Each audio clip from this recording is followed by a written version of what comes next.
नमस्कार मित्रों, आप सभी का दैविक शक्तियां शॉर्ट चैनल पर एक बार फिर से स्वागत है। हमारे चैनल से जुड़े रहने के लिए आप सभी का बहुत बहुत धन्यवाद।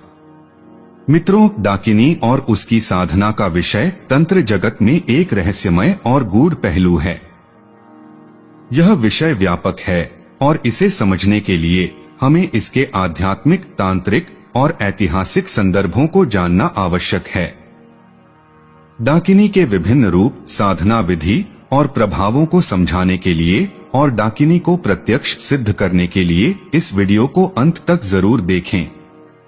डाकिनी शब्द का अर्थ है डाक ले जाने वाली, लेकिन तांत्रिक परंपरा में यह शब्द ऊर्जा के उग्र और तीव्र स्वरूप का प्रतीक है। डाकिनी को एक ऐसी शक्ति माना गया है जो चेतना को झकझोर सकती है और साधक को अचेतन स्थिति में डाल सकती है। यह शक्ति शिव और शक्ति के मूलाधार स्वरूप से जुड़ी होती है। डाकिनी का स्वरूप विभिन्न रूपों में वर्णित है। आमतौर पर इसे एक सुंदर, गौरवर्णीय युवती के रूप में दर्शाया जाता है, जिसके नाखून तीखे होते हैं और जो काले वस्त्र धारण करती है। उसके नेत्र तीव्र और उग्र होते हैं, जो साधक को भयभीत और मोहित दोनों कर सकते हैं। तंत्र साहित्य में डाकिनी को काली देवी को एक उग्र शक्ति के रूप में माना गया है। डाकिनी को तंत्र में मूलाधार चक्र से जोड़ा गया है। यह चक्र मानव शरीर में ऊर्जा का आधार है और यहीं से ऊर्जा का संचालन होता है। डाकिनी की साधना से मूलाधार चक्र को सक्रिय किया जा सकता है। तांत्रिक दृष्टिकोण से डाकिनी की शक्ति विध्वंस और पुनर्निर्माण दोनों का प्रतीक है। इसे नियंत्रित करना साधक के लिए लाभकारी होता है। यह शक्ति साधक को भूत, भविष्य और वर्तमान के ज्ञान के साथ साथ वशीकरण, सम्मोहन और रक्षा की क्षमता प्रदान करती है। मित्रों, डाकिनी की साधना का सबसे बड़ा उद्देश्य साधक की चेतना को उन्नत करना और उसे शक्ति प्रदान करना है। साधना के माध्यम से साधक में अतिमानवीय क्षमताएं जागृत होती हैं। डाकिनी की साधना काली साधना का एक भाग है और यह उन साधकों के लिए आवश्यक मानी जाती है जो उन्नत तांत्रिक मार्ग पर चलना चाहते हैं। डाकिनी को साधने के लिए साधक को अघोर और वाममार्गीय पद्धतियों का पालन करना पड़ता है। यह साधना केवल अनुभवी और दृढ़ संकल्पित साधकों के लिए उपयुक्त है, क्योंकि इसमें जोखिम और खतरों की संभावना अधिक होती है। डाकिनी और काली में अंतर। डाकिनी काली की ही एक उग्र शक्ति है। काली जागृत देवी हैं, जबकि डाकिनी एक अदृश्य उग्र ऊर्जा है। साधना में काली की सिद्धि से पहले डाकिनी की सिद्धि आवश्यक मानी जाती है। डाकिनी के माध्यम से काली की ऊर्जा को समझना और नियंत्रित करना आसान हो जाता है। डाकिनी की साधना प्राचीन काल से अघोर और कापालिक साधकों के बीच प्रचलित है। तंत्र साहित्य में इसे एक रहस्यमय शक्ति के रूप में वर्णित किया गया है। इसका उल्लेख तांत्रिक ग्रंथों, विशेषकर कौलाचार और तंत्रालोक में मिलता है।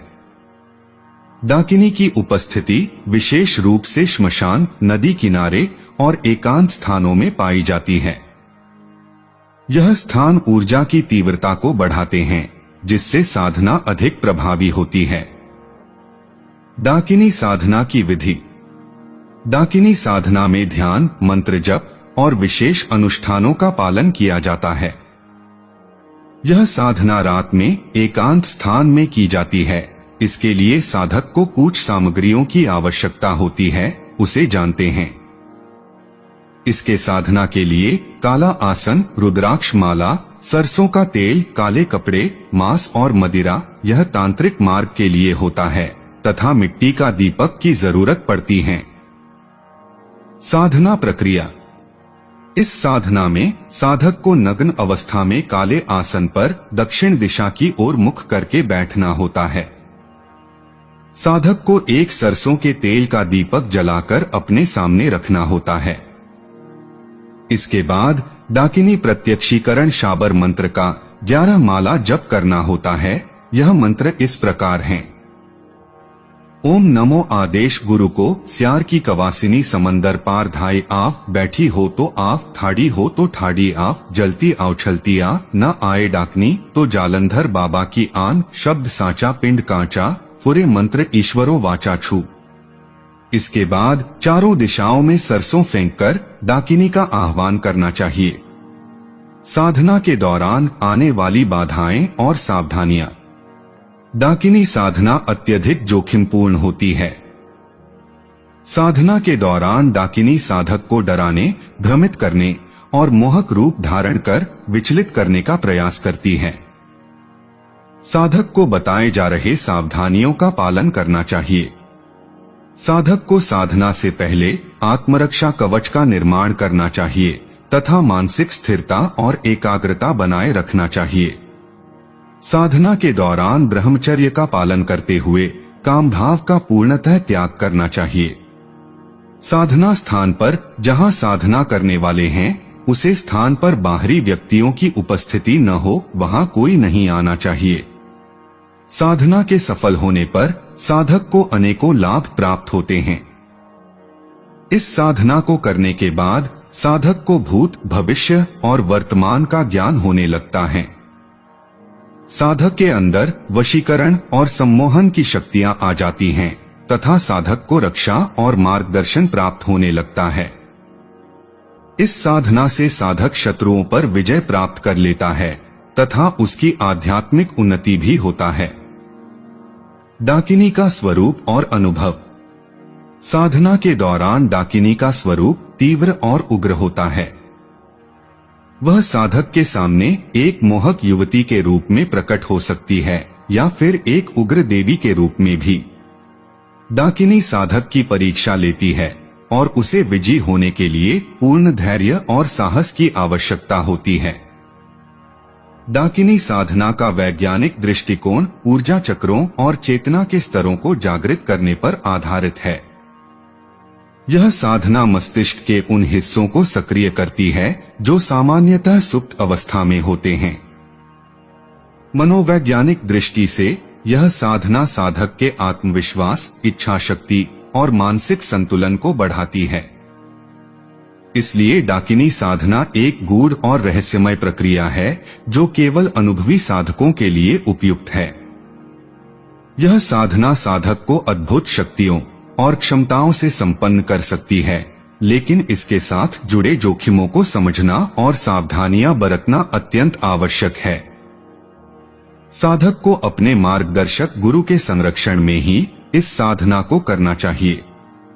यह साधना न केवल आध्यात्मिक उन्नति का माध्यम है, बल्कि एक गहन आत्म परीक्षण और शक्ति संचय का मार्ग भी है। मित्रों, पौराणिक कथाओं में अद्भुत स्त्री देवियां हैं जो विशेष रूप से धन, समृद्धि और भौतिक सुख प्रदान करने वाली मानी जाती हैं। यक्षिणियां आमतौर पर यक्षों की पत्नियां होती हैं और प्रकृति के दैवीय रूप मानी जाती हैं। शक्तिशाली स्त्री दिव्य सत्ताएं हैं जो साधक को आध्यात्मिक ज्ञान, शक्ति और सिद्धियां प्रदान करती हैं। इन्हें विशेष रूप से तांत्रिक और योग साधना में महत्वपूर्ण माना जाता है। आज के इस वीडियो में हम बात करेंगे कि योगिनी और यक्षिणी, इन दोनों में अंतर क्या है और इनकी कार्य क्या है तथा उनकी शक्ति और साधना के क्षेत्र में उपयोगिता क्या है। सबसे पहले हम जानते हैं कि योगिनी क्या है, इनकी उत्पत्ति कैसे हुई है तथा उनकी शक्ति और तंत्र में इनकी उपयोगिता क्या है। मित्रों, योगिनी शब्द संस्कृत भाषा से लिया गया है और इसका गहरा आध्यात्मिक और तांत्रिक महत्व है। इसे दो भागों में समझा जा सकता है। पहला शब्द है योग। इसका अर्थ है संयोग या मिलन, जो आत्मा का परमात्मा से जुड़ने का प्रतीक है। दूसरा शब्द इनी है। यह स्त्रीवाचक प्रत्यय है जो किसी स्त्री के गुण, शक्ति या स्थिति को दर्शाता है। इस प्रकार योगिनी का अर्थ है वह स्त्री जो योग और साधना में निपुण हो और जिसने आत्मा, शरीर और ब्रह्मांडीय शक्ति के बीच एक गहरा संबंध स्थापित कर लिया हो। आध्यात्मिक दृष्टि से योगिनी वह है जो योग के माध्यम से ब्रह्मांडीय शक्तियों यानी शक्ति तत्व को पहचानती और उनसे एकाकार हो जाती है। तांत्रिक परंपरा में योगिनी को शक्ति की रूपाकार या तांत्रिक सिद्धि प्राप्त करने वाली स्त्री माना गया है। यह शब्द 64 योगिनियों की अवधारणा से भी जुड़ा है, जो विभिन्न शक्तियों और तत्वों का प्रतिनिधित्व करती हैं। इन योगिनियों को देवी दुर्गा या काली की सहायिकाओं के रूप में भी देखा जाता है। योगी का स्त्री रूप योगिनी है। जब कोई व्यक्ति योग साधना कर सभी शक्तियों से संपन्न हो जाता है, तब वह योगी कहलाता है। इसी प्रकार जब कोई स्त्री योग साधना कर सभी शक्तियों से संपन्न हो जाती है, तब उसे योगिनी कहा जाता है, जो योग की उच्चतम शिखर पर पहुंच जाती है। योग की दृष्टि से संसार के सबसे बड़े योगी भगवान भोलेनाथ और सबसे बड़ी योगिनी माता पार्वती ही हैं। योगिनी को तंत्र परंपरा में अत्यंत महत्वपूर्ण और रहस्यमय शक्तियों से युक्त मानी जाती हैं। वे देवी के रूप हैं, जिनमें अद्वितीय आध्यात्मिक और अलौकिक गुण होते हैं। योगिनियों का उल्लेख विभिन्न ग्रंथों, तांत्रिक परंपराओं और शास्त्रों में मिलता है। योगिनियां ब्रह्मांडीय ऊर्जा का प्रतीक मानी जाती हैं। वे शक्ति यानी शिव की ऊर्जा का मूर्त रूप हैं और सृजन, संरक्षण तथा विनाश की प्रक्रिया में उनकी भूमिका होती है। योगिनी के अंदर नई चीजों को जन्म देने की क्षमता रहता है तथा वे भक्तों और साधकों की रक्षा सदैव रक्षा करती हैं। योगिनियों में दूसरों को सम्मोहित करने की अलौकिक शक्ति होती है। यह शक्ति आकर्षण, ध्यान खींचने और साधक की इच्छाओं को पूर्ण करने में सहायक होती है। योगिनियां अदृश्य हो सकती हैं और अपने रूप को बदलने की क्षमता रखती हैं। वे साधारण से असाधारण रूप धारण कर सकती हैं, जिससे उनकी पहचान करना कठिन हो जाता है। योगिनियां समय और स्थान के बंधनों से परे होती हैं। वे भविष्य को देख सकती हैं और साधक को आने वाले खतरों और अवसरों के प्रति सचेत कर सकती हैं। योगिनियां साधकों को आध्यात्मिक मार्गदर्शन प्रदान करती हैं। उनकी कृपा से साधक अपनी चेतना को उच्चतर स्तर तक ले जा सकता है। योगिनी साधना में योगिनी साधक के चक्रों को जागृत कर आध्यात्मिक विकास में सहायता करती हैं। योगिनी को सिद्ध कर लेने पर तांत्रिक साधनाओं और शक्तियों का रहस्य समझाने में योगिनी मदद करती हैं। योगिनियों का स्मरण करने या उनकी साधना करने से साधक के मन से भय का नाश होता है। वे निर्भीकता, आत्मबल और साहस प्रदान करती हैं। योगिनियां अपने भक्तों को विशेष सिद्धियां प्रदान करती हैं, जैसे अनिमा सिद्धि, सूक्ष्म से सूक्ष्म रूप धारण करना, महिमा सिद्धि, विशाल रूप धारण करना, लघिमा सिद्धि, भारहीन होना। योगिनी साधक को उच्च आध्यात्मिक मार्ग पर ले जाती हैं और उसे गूढ़ तंत्र साधनाओं और योग सिद्धियों में सहायता करती हैं। योगिनियां आत्मज्ञान, ध्यान और अंतर्ज्ञान की शक्ति साधक को देने का काम करती हैं। योगिनियां साधारण से अधिक अलौकिक रूप धारण करती हैं। उनका स्वरूप साधारण हो सकता है, परंतु वे अत्यंत शक्तिशाली और प्रभावशाली होती हैं। योगिनी साधना तंत्र मार्ग में कठिन मानी जाती है। यह साधक की मानसिक और आध्यात्मिक क्षमता को परखती है। योगिनी साधना से साधक को उच्चतर सिद्धियां और शक्तियां मिलती हैं। योगिनियों के बारे में कई तांत्रिक ग्रंथों और शैव धर्म की परंपराओं में उल्लेख मिलता है। 64 योगिनियों की पूजा और उनका महत्व प्राचीन भारत की तांत्रिक परंपराओं में मुख्य रूप से मिलता है। योगिनियों की पूजा तंत्र साधनाओं के जटिल नियमों के अंतर्गत होती है। यह साधना गूढ़ और लंबे समय तक की जाने वाली होती है, जो साधक को आत्मिक और आध्यात्मिक उन्नति प्रदान करती है। अब आइए यक्षिणी के विषय में जानते हैं। मित्रों, भूत, प्रेत व ब्रह्मा, राक्षस इत्यादि हमारे आसपास ही रहते हैं तथा अल्प प्रयास से सिद्ध होते हैं। क्षेत्रपाल तथा भैरव भी हमारे नजदीकी वातावरण में रहते हैं। पितरों का भी एक लोक है तथा सबसे नजदीकी लोक यक्ष व यक्षिणियों का है। थोड़े प्रयास से ही इन्हें प्रसन्न किया जा सकता है। केवल आवश्यकता है एक मार्गदर्शक की, जिसे हम गुरु कहते हैं। यक्षिणी और यक्ष का उल्लेख हमारे सभी प्रमुख धर्म ग्रंथों में मिलता है। रामायण से लेकर महाभारत तथा अन्य कई पुराणों में भी इनका माननीय उल्लेख है। कौन है यक्षिणी, कितनी शक्तिशाली होती हैं यक्षिणियां, कैसे उत्पत्ति हुई थी इनकी, तंत्र साधना में क्यों इनका इतना महत्व है, आइए विस्तार से जानते हैं। यक्ष और यक्षिणी उन दिव्य प्राणियों में से एक हैं जो ब्रह्मांड के विभिन्न क्षेत्रों में निवास करते हैं। वह उपदेव के श्रेणी में आते हैं और इनके स्वामी कुबेर हैं। तंत्र साधना के विभिन्न ग्रंथों में साधारणतया 36 यक्षिणियां का उल्लेख आता है। इनमें से 4 यक्षिणियां पूरी तरह गोपनीय हैं। इन 4 गुप्त यक्षिणियां के बारे में कोई नहीं जानता। 32 यक्षिणियों में हर एक यक्षिणी का एक विशिष्ट मंत्र है। इन्हें सिद्ध करने से सुख, सौभाग्य, ऐश्वर्य, सफलता, वैभव, पराक्रम, संतान सुख, मनचाही उपलब्धियां, रत्न आदि हर प्रकार का सुख प्रदान करने वाली तथा शत्रु भय दूर करने वाली हैं। अगर इन मंत्रों का विधि विधान से उच्चारण किया जाए तो मानव जीवन की समस्त परेशानियां हल हो सकती है। बिना किसी गुरु के और बिना किसी अनुभव के किसी भी मनुष्य का इनको सिद्ध करना उचित नहीं है। हमारे ग्रंथों के अनुसार इस ब्रह्मांड के कई लोक हैं और मृत्युलोक अर्थात धरती से यह लोक अलग अलग दूरी पर स्थित हैं। इन सभी लोकों में विष्णु लोक सबसे ऊपर है और सबसे निचले लोक में यक्ष, यक्षिणियां, अप्सराएं आदि प्राणी रहते हैं। यक्षिणियों की उत्पत्ति के 2 मुख्य विवरण हमें अपने धर्म ग्रंथों में मिलते हैं। उत्तरकांड के अनुसार एक समय सृष्टि का निर्माण करते हुए जल की रक्षा के लिए ब्रह्मा जी ने अनेक जंतुओं को बनाया था। प्रजापति ब्रह्मा जी ने उनसे कहा, तुम यत्न पूर्वक मनुष्यों की रक्षा करो।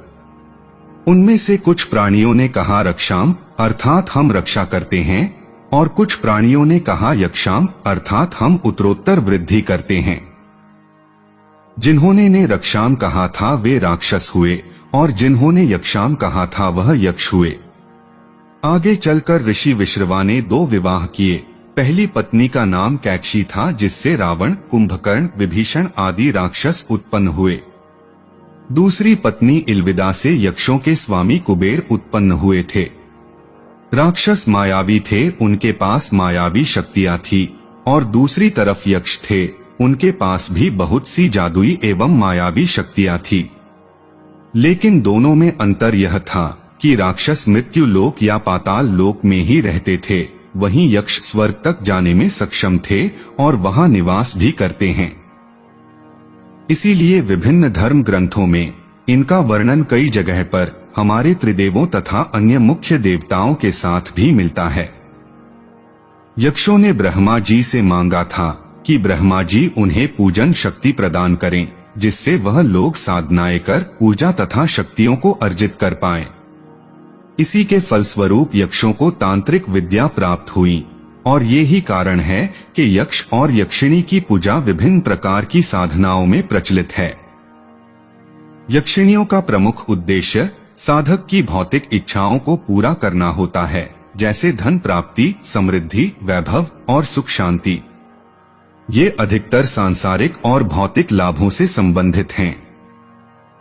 यक्षिणियां सुंदर और आकर्षक रूप धारण करती हैं, जो साधारण व्यक्ति को मोहित कर सकती हैं। वे अक्सर धन और वैभव का प्रतीक होती हैं। यक्षिणियों की साधना मुख्य रूप से सांसारिक इच्छाओं और लाभों को पाने के लिए की जाती है। यक्षिणियों की साधना आसान मानी जाती है और साधक को जल्द परिणाम देती है। यक्षिणियों से जुड़ी कथाएं मुख्य रूप से धन की देवी लक्ष्मी, अलकापुरी और कुबेर की कहानियों में मिलती हैं। उन्हें कई जगहों पर धन और वैभव की रक्षक माना जाता है। यक्षिणियों की पूजा अधिकतर धन प्राप्ति और भौतिक इच्छाओं की पूर्ति के लिए की जाती है। ये लोना चमारी ने ऐसे शाबर मंत्र दिए जो आज भी चमत्कार कर सकते हैं। यह कहानी सिर्फ रहस्य नहीं, एक ऐसी साधना है जो आपकी जिंदगी बदल सकती है। लोना चमारी 11वीं शताब्दी की एक प्रमुख तांत्रिक पंजाब के अमृतसर में जन्मी थीं। उनकी सुंदरता और संघर्ष ने उन्हें तंत्र विद्या की ओर आकर्षित किया। लोना ने इस्माइल जोगी से शिक्षा प्राप्त की और शाबर मंत्रों में महारत हासिल की, जो स्थानीय भाषाओं में होते हैं और प्रभावशाली माने जाते हैं। उनकी साधना का उद्देश्य अपने समुदाय के प्रति हुए अत्याचार का प्रतिशोध लेना था। कामाख्या देवी मंदिर में रहकर उन्होंने तंत्र विद्या में सिद्धि प्राप्त की, जिससे वे एक प्रसिद्ध योगिनी बन गईं। उनकी साधना में शाबर मंत्रों का महत्वपूर्ण स्थान था, जिसे उन्होंने अपने गुरु इस्माइल जोगी से सीखा। लोना ने कठिनाइयों का सामना करते हुए तंत्र विद्या में सिद्धि प्राप्त की और अपनी शक्ति से कई लोगों को प्रभावित किया, जिससे उनका नाम आज भी तंत्र मंत्र की दुनिया में लिया जाता है। आइए इनके बारे में और विस्तार से समझते हैं। लोना का जीवन एक साधारण ग्रामीण महिला का था, लेकिन उसमें असाधारण इच्छा शक्ति और जिज्ञासा थी। वह अपने जीवन में हुए अत्याचारों और समाज की क्रूरता से आहत थी। एक दिन उसने निर्णय लिया कि वह अपने अस्तित्व की शक्ति को पहचानकर अपने साथ हुए अन्याय का प्रतिशोध लेगी। यह यात्रा दिल्ली में योगिनियों से मिलने के लिए पैदल चलकर शुरू हुई। लोना ने सुना था कि दिल्ली की योगिनियां शाबर मंत्रों और तंत्र विद्या की सिद्ध हैं। कई दिनों तक भूखी प्यासी अपनी आंतरिक शक्ति के भरोसे वह यात्रा करती रही। यह यात्रा केवल शारीरिक संघर्ष नहीं थी, बल्कि उसके अंदर की असुरक्षा, भय और समाज के बनाए मिथकों को तोड़ने का साहस भी था। दिल्ली पहुंचकर लोना ने योगिनियों से तंत्र विद्या सीखने की इच्छा जताई, लेकिन योगिनियों ने उसे बताया कि सच्ची तंत्र विद्या और सिद्धि के लिए उसे असम के कामाख्या शक्तिपीठ जाना होगा।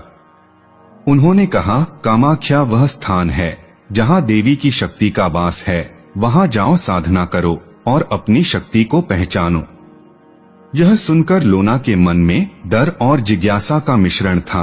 असम की यात्रा लंबी और कठिन थी, लेकिन उनके भीतर की प्रतिशोध की आग ने उन्हें इस चुनौती को स्वीकार करने के लिए प्रेरित किया। लोना ने असम के कामाख्या शक्तिपीठ की ओर अपनी यात्रा शुरू की। यह मार्ग कंटीला और खतरों से भरा था।